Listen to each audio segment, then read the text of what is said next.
In this video, I'm going to show you how you can use Facebook ads to get more streams on Apple Music. But first, I want to show you my stats on Apple Music so you can see that I have some idea of what I'm talking about. But I want to point out that in this video, I am going to show you how to run a Facebook ad campaign, but it's essentially an adapted version of the Spotify type of campaign that I've covered extensively on this channel.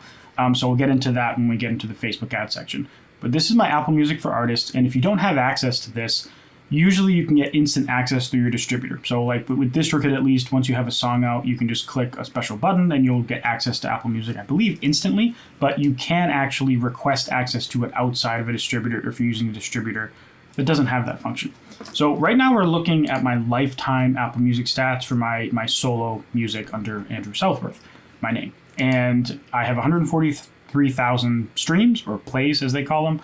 This is daily listeners, so this isn't like total listeners. This is just average amount per day across the life. And I do want to point out that pretty much like this point here, once you start seeing any streams, is I can actually zoom in a little bit.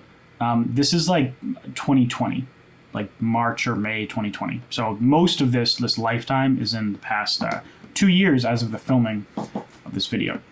So 96 song purchases. This is from since Apple Music and iTunes are linked. Someone can go buy a download of a song.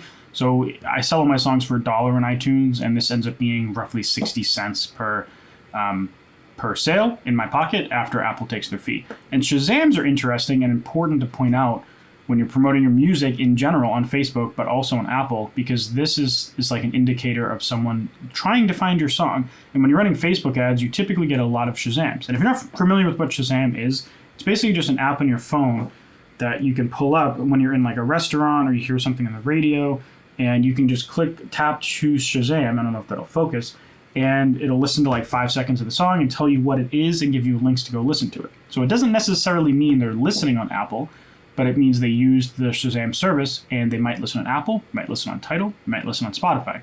But it's a good way to kind of see, how many people are searching for your song using Shazam.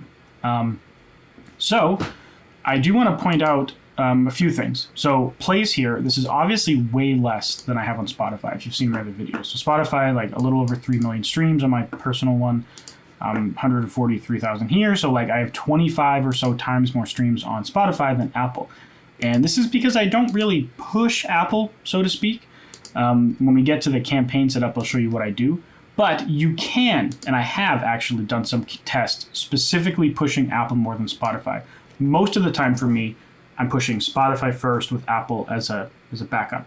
Now, the last thing I want to point out on Apple Music for Artists is the locations. And the reason why I'm pointing this out is because typically if you run a Spotify conversion campaign on Facebook ads, you will find, if you're running to my tier 1, tier 2 countries, you'll find that you get a majority of streams from Russia, Brazil, and Mexico. Russia's blocked right now, so just Brazil and Mexico right now.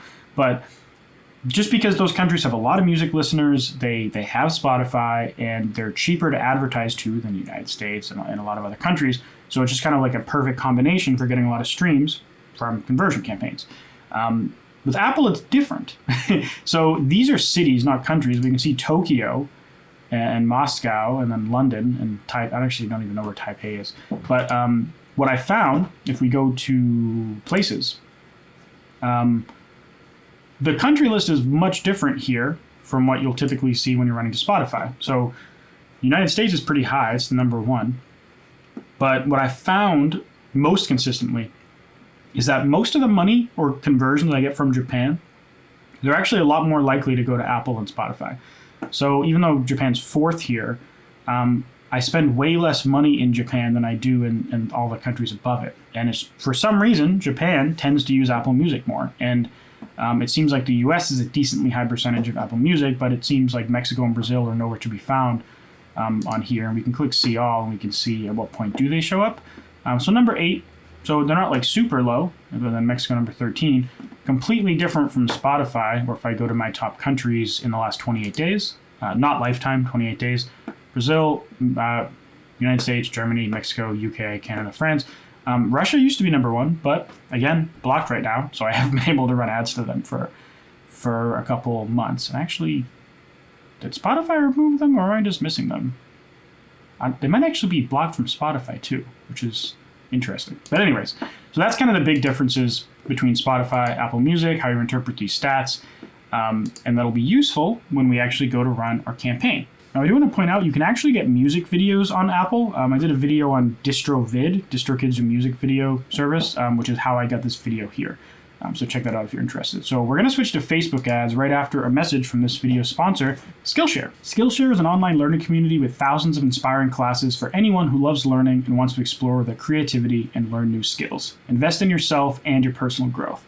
Have a specific skill you're trying to learn, like making your videos for your Facebook ads, and you're trying to learn Premiere Pro or Final Cut or any other video editing software, Skillshare has an insane number of courses that you can use to learn how to edit your videos and make great ads and make great social media content. I've seen a lot of music artists hire other people to make their videos for their ads or for their social media, but if you just knew how to do that yourself, you wouldn't have to, one, spend the money, but two, wait the time for that person to make it. Because usually when you hire someone to do it, it might take 3 days, 5 days, 7 days for them to get that content to you. And then if it's not the way you wanted it, you might have to do some revisions and go back and forth a bit. If you just knew how to do it yourself, like video editing in particular, I think every artist should know at least how to do a basic amount of video editing to just cut clips up, put some graphics on there, and format it the right way for use in your ads or social media content. I think that's like a basic skill, like learning how to produce music in Ableton Live, learn how to edit videos. Like it's so important, I think, that everyone should know how to do it, and Skillshare has got you covered in that category, like to infinity, essentially. Something really cool, the first 1,000 people to use the link in my description will get a 1-month free trial of Skillshare so you can see what content's there, give it a try, learn some stuff, and decide if it's for you moving forward. Anyways, back to the video. All right, so now I'm gonna show you how you could actually run this campaign. So we're in Facebook ads, and we're gonna click create, and we're gonna make a new conversion campaign. Now, I'm not gonna show every single step of this campaign because I have covered this type of campaign extensively just for Spotify. So I'm going to point out the differences between the Spotify version and the Apple Music version. But if you want to check my most recent video at this time, click this little button here and you can see how to fill in the blanks of everything I'm going to show you here.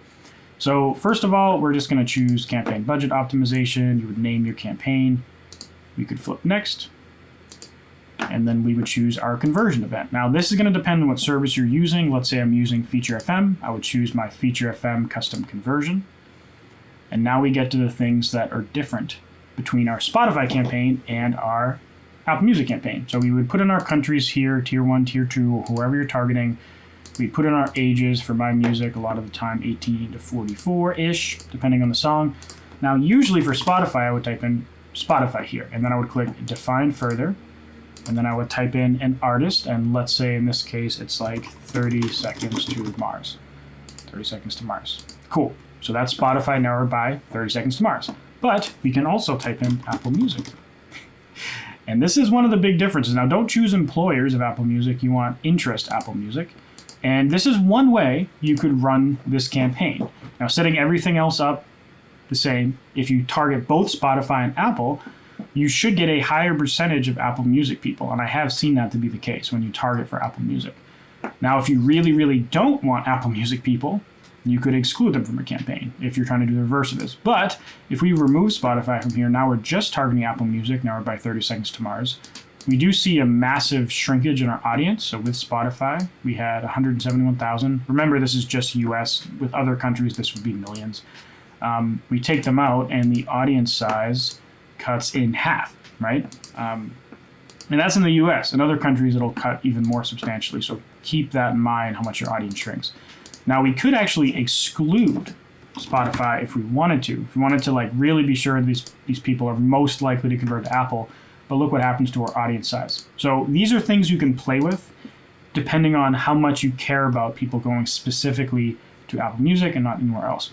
Now, as I said here with the countries, another thing you could do based on the information I showed you in places, there are differences in countries that stream Apple Music versus Spotify. And you could look up countries for that have a high adoption rate of Apple Music and see if it's different from my list.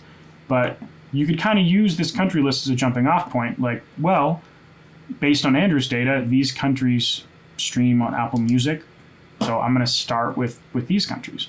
You could do that. And I think that might be a good approach if you wanted to even further increase the likelihood of someone being an Apple Music user versus targeting my entire country list.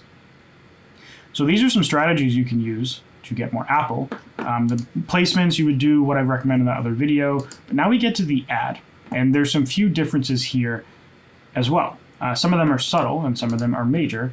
And I guess the first one I'll show you is my link. So often for a lot of my previous videos, I will just have Spotify and Apple Music on the landing page. Recently, I've been exploring with having way more. I found most people go to Spotify, 10 to 15% go to Apple Music if I'm just targeting a Spotify campaign. But what you could do if you want more Apple Music is on this page, you could put Apple Music first.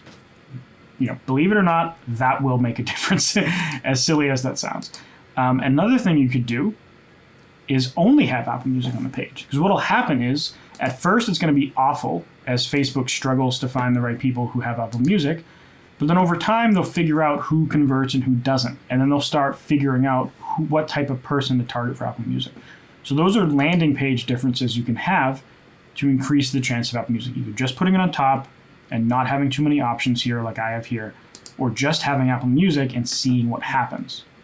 Now, the other thing you could do, often when you go to add a video, and not all the time, but a lot of the time, people will have some kind of Spotify button. So if I click on, I don't think I have it on this recent one, but if I click on this video here, I'll just click done. You see there's like a listen on Spotify thing. And, you know, I don't always put that there, but a lot of the time I do, and most people do. You could instead say listen on Apple Music. Or you could put listen on and then have both Spotify and Apple Music listed, depending on how much you want to be able to push people to specifically Apple Music.